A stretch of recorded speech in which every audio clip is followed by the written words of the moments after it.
नमस्कार, मी सुरेश बसवंत बोलतोय. पेल्लार गाव या ठिकाणी राहतोय. मी भारतीय जनता पार्टीचा 40 वर्षापासून ते आजपर्यंत मी भारतीय जनता पार्टीचा एक सक्रिय कार्यकर्ता म्हणून काम करतोय.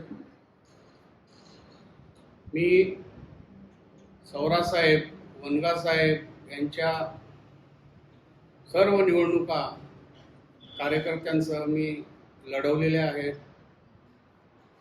मी त्यांच्यासोबत पहिल्यापासून काम करतो आणि त्यांनी माझ्यासाठी एक असा माहोल तयार केला की बोईसर विधानसभेचा भावी आमदार म्हणून सुरेश बसवंत हा आपला भारतीय जनता पार्टीचा राहील अशी सर्व ठिकाणी प्रचार सुद्धा त्याने ज्या आम्ही मिटिंगा घेत होतो या परिसरामध्ये, त्या परिसरामध्ये माझ्या नावाची ती घोषणा करत होते की हे तुमचे भावी आमदार आहेत.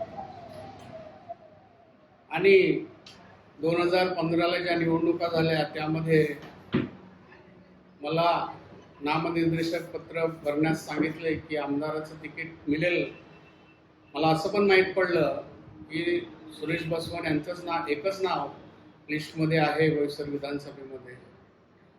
आणि आमचे कार्यकर्ते सुद्धा सगळे खुश होते की आपल्याला तिकीट मिळणार आहे.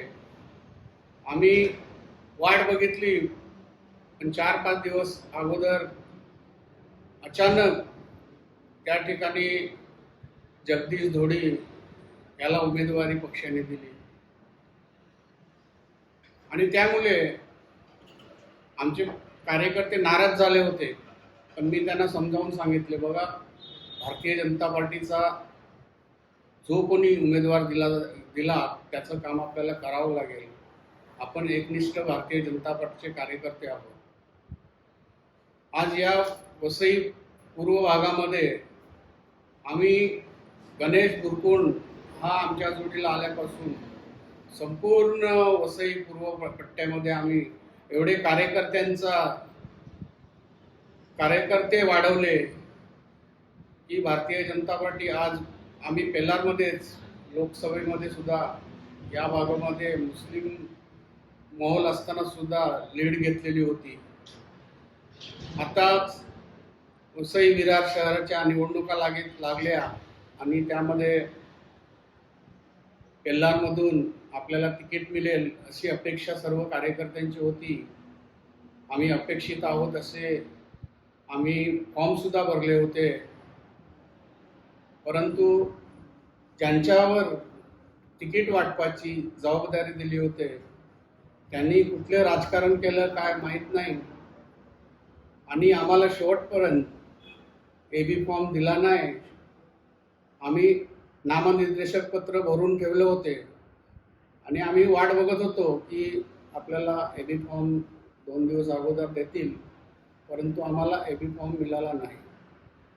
त्यामुळे कार्यकर्ते खवळले, नाराज झाले की आपण एवढ्या जुना कार्यकर्ता असताना सुद्धा तुम्हाला तिकीट मिळालं नाही, म्हणजे हे राजकारण कुठल्या दिशेने चाललंय असे मला आमच्या विभागातले कार्यकर्ते विचारू लागले.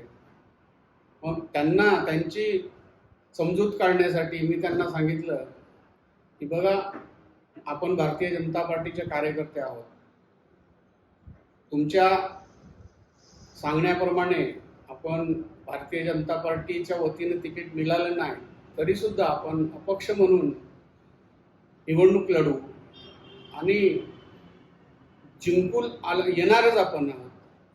परंतु आपण जिंकून आल्यानंतर सुद्धा भारतीय जनता पार्टीचेच कार्यकर्ते आहोत आणि भारतीय जनता पार्टीमध्येच राहणार आहोत, भारतीय जनता पार्टीचंच काम करणार आहोत.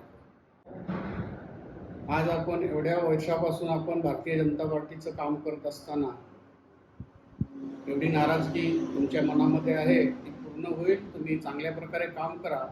आणि सर्व कार्यकर्ते तयार झाले आणि आम्हाला नामनिर्देशक पत्र मागे घेण्यास मनाई केली. आम्ही भारतीय जनता पार्टीवर नाराज नाही. फडणवीस मुख्यमंत्री साहेबांवर सुद्धा नाराज नाही, प्रदेश अध्यक्षावर सुद्धा नाराज नाही, परंतु ज्यांच्यावर जी जबाबदारी दिली होती त्यांनी काय केलं आम्हाला कळलंच नाही. कुठल्याही कार्यकर्त्याला विचारात घेतलं नाही आणि आम्हाला तिकीट शेवटपर्यंत दिलं नाही. म्हणून मी शेवटी सुद्धा विनंती करतो, आम्ही 100% 4 सीटा निवडून आणण्याचं काम करू आणि निवडून आल्यानंतर भारतीय जनता पार्टीमध्येच काम करू. भारतीय जनता पार्टीचेच ते उमेदवार असतील. आम्हाला तिकीट मिळालं नाही म्हणून असे बरेच पक्षाला माहीत पडलं आणि मला सगळे पक्षाचे लोक ओळखतात का हा सक्रिय भाजपाचा कार्यकर्ता आहे. आणि पक्षांनी, अनेक पक्षांनी, समाजवादी पक्ष, उभाटा पक्ष, या अनेक पक्षांनी आम्हाला येऊन सांगितलं की आम्ही तुम्हाला निधी देतो, आमच्या चिन्हावर तुम्ही लढा. परंतु आम्ही एकनिष्ठ असल्यामुळे आम्ही त्यांचा कुठलाही शब्द न पाळता आम्ही भारतीय जनता पार्टीमध्येच राहणार आहोत. आणि त्यामुळे आम्ही भारतीय उमेदवारी निर्देशक पत्र भरल्यानंतर आम्ही अपक्ष लढणार आहोत. निवडून आल्यानंतर ते भारतीय जनता पार्टीचेच उमेदवार